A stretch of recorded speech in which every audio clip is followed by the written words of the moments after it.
আসসালামু আলাইকুম।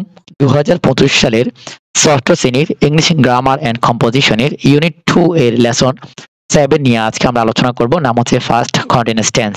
এই যে তোমরা ডানে দেখতে পাচ্ছ অর্থসহ যে মূল বইয়ের ৩৮ পৃষ্ঠা, এই যে ডানে অর্থসহ আছে। চলো আমরা শুরু করি। তার আগে আমরা মূল বইয়ের টেক্সট দেখে নিই। যে লেসন 7 ফার্স্ট কন্টিনিউয়াস টেন্স নিয়ে আলোচনা করেছে যে তোমাদের ৩৮ পৃষ্ঠা ৩৭ ৩৮ এই যে। চলো আমরা শুরু করি। যারা পূর্বের লেসন গুলো দেখেনি তারা দেখে নিবে। এখানে দেখো বলা হচ্ছে রিড দ্য ফেসেস বিলো, নিচের ফেসটি পড়ো and notice the time reference of the action verbs in the sentence in bold. অর্থাৎ মোটা অক্ষরে বাক্যগুলো যে ক্রিয়াগুলো আছে সেগুলো সময়ের উল্লেখ করে এখানে কোন সময় ব্যবহার করে। এখানে দেখো বলা হচ্ছে ইট ওয়াজ 5 o'clock মানে আক্লক্স, অর্থাৎ এখন এই ইন দ্য ইভিনিং, হ্যাঁ মানে তখন সন্ধ্যা 7টা 7টা আর কি, তখন সন্ধ্যা 7টা। ইট ওয়াজ রেইনিং লাইটলি, হ্যাঁ হালকা বৃষ্টি হচ্ছিল। এই যে হালকা, লাইটলি মানে হালকা, হালকা বৃষ্টি হচ্ছিল। এই যে তোমরা এখানে দেখো ওয়াজ আছে, এরপরে আছে ওয়াজ, ভার্বের সাথে আইএনজি আছে। তাহলে ওয়াজ থাকলে ফার্স্ট ইন্ডিপেন্ডেন্ট, আর ওয়াজ অথবা ওয়ার এরপরে যে ভার্বের সাথে আইএনজি আছে তখন হবে ফার্স্ট কন্টিনিউয়াস। আর তোমরা জানো কন্টিনিউয়াস মানে ভার্বের সাথে আইএনজি যুক্ত হয়, আর ফার্স্ট তো বলতে ওয়াজ ওয়ার বা হ্যাড বা এই ধরনের আর কি, বা ভার্ব টু। এখানে ওয়াজ আছে, অর্থাৎ ফার্স্ট কন্টিনিউয়াস টেন্সের গঠন হচ্ছে আমরা একটু পরে দেখবো। তার আগে বলি ওয়াজ ওয়ার এর সাথে ওয়াজ অথবা ওয়ার এর পরে ভার্বের সাথে আইএনজি হবে। তো এখানে বলা হচ্ছে I was sitting at a tea stall by the side of the road. এখানে বলা হচ্ছে রাস্তার পাশে একটা চায়ের দোকানে বসতেছিলাম আর কি। এরপরে আই ওয়াজ টকিং টি, আমি চা পান করতেছিলাম, এন্ড ওয়াচিং এবং টিভি দেখতেছিলাম, দ্য পিপল লোকজনের, অন দ্য রোড মানে রোডে লোকজনের টিভি দেখতেছিল। The people were walking hurriedly of শেল্টারে, যে এখানে তোমাকে ফার্স্ট কন্টিনিউয়াস টেন্সের বাক্যগুলো এখানে দিচ্ছে। এবার চলো আমরা নিচের দিকে দেখি কি বলা হচ্ছে। সেই বলো what is the verb form of the sentence in bold, অর্থাৎ মোটা অক্ষরের বাক্যগুলোর ক্রিয়ারূপ কি। is the action complete or over, or it was still going on at a point of time in the past।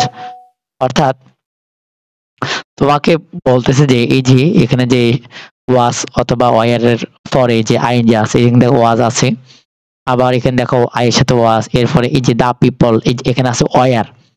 কারণ আই এবং third person singular সাথে হবে ওয়াজ, আর we যদি থাকে উই এর সাথে ওয়ার হবে, ইউ থাকলে ওয়ার হবে, দা পিপল অর্থাৎ ফ্লোরাল থার্ড পারসন ফ্লোরাল নাম্বারের সাথে ওয়ার হবে, আর আই এর সাথে এবং থার্ড পারসন সিঙ্গুলার সাথে ওয়াজ হবে। তো এখানে ওয়াজ ওয়ার যেকোনো একটা হবে, এরপরে ভার্বের আইএনজি হলে সেটা ফার্স্ট কন্টিনিউয়াস টেন্স।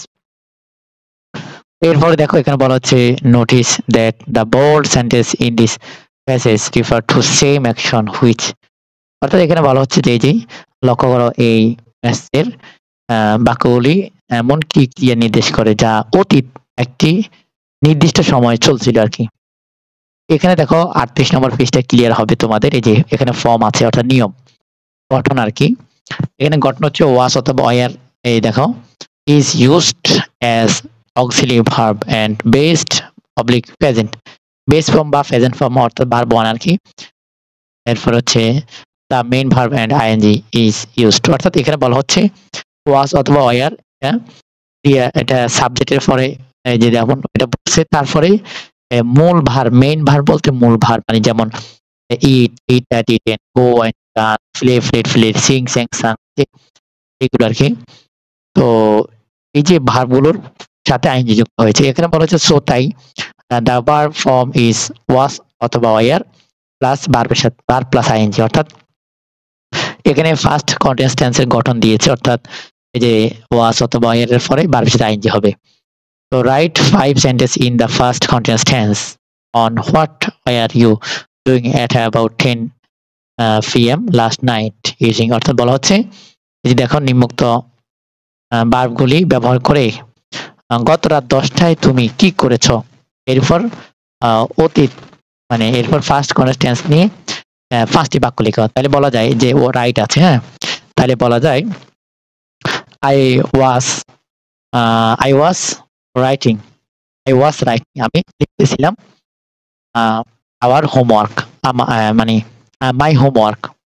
কি বললাম বলো? রাইট অর্থ লিখা। তাহলে আই ওয়াজ রাইটিং, ভার্বের রাইট তো আইএনজি যুক্ত করতে হবে। I was writing my homework, আমি আমার হোমওয়ার্ক করতেছিলাম। এর ফলে আই ধরো হি বলো he was playing football in the field, তার মানে সে মাঠের মধ্যে ফুটবল খেলতেছিল। এরপর অ্যাস্টিভ দাও ঘুমানো, অ্যাস্টিভ অর্থ ঘুমানো। তো দে দাও, দে ওয়ার, দে হলে ওয়ার হবে, third person plural. They were sleeping, সে ঘুমাইতেছিল। লাভ, সে হাসতেছিল। ড্রিঙ্ক, ফান করতেছিল। যেমন ইউ দাও, ইউর সাথে ওয়ার হবে, ইউ ওয়ার ড্রিঙ্কিং ওয়াটার, সে ফান করতেছিল। এইভাবে প্র্যাকটিস করতে পারো। এরপর আসো রিড দ্য ফলোইং ডায়লগ। এখানে নিম্নলিখিত সংলাপগুলো এখানে আছে। এখানে দেখতে পাচ্ছ ওয়ার আছে, ভার্বের সাথে আইএনজি আছে, ওয়াজ আছে, ভার্বের সাথে আইএনজি আছে, নেগেটিভ আর কি। তো এরপর আরো অনেক কথা আছে, তোমরা দেখে নাও। এখানে বলছে in forming negative sentence in the sentence not, মানে নেগেটিভ হলে নট বা নট হবে আর কি। তো ওয়াজ ওয়ার। আবার প্রশ্নবোধক যদি হয় মানে ইন্টিগ্রেটিভ সেন্টেন্স হয় তখন শুরুতে চলে যাবে ওয়াজ ওয়ার। এরপর এখানে শূন্যস্থান পূরণ করতে বলছে এখন।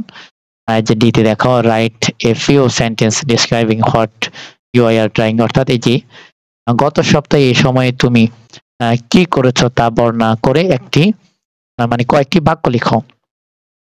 তো এখন তুমি কয়েকটি ভাবে ফার্স্ট টেন্স এর বাক্য লিখতে পারো, ফার্স্ট ইনডিফিনিট টেন্স। আবার বলছি সাবজেক্ট প্লাস ওয়াজ অথবা ওয়ার, এরপরে 12 সাথে আইএনজি হলে ফার্স্ট কন্টিনিউয়াস টেন্স হয়। আজকের ভিডিও আমরা এখানে শেষ করছি। আল্লাহ হাফেজ।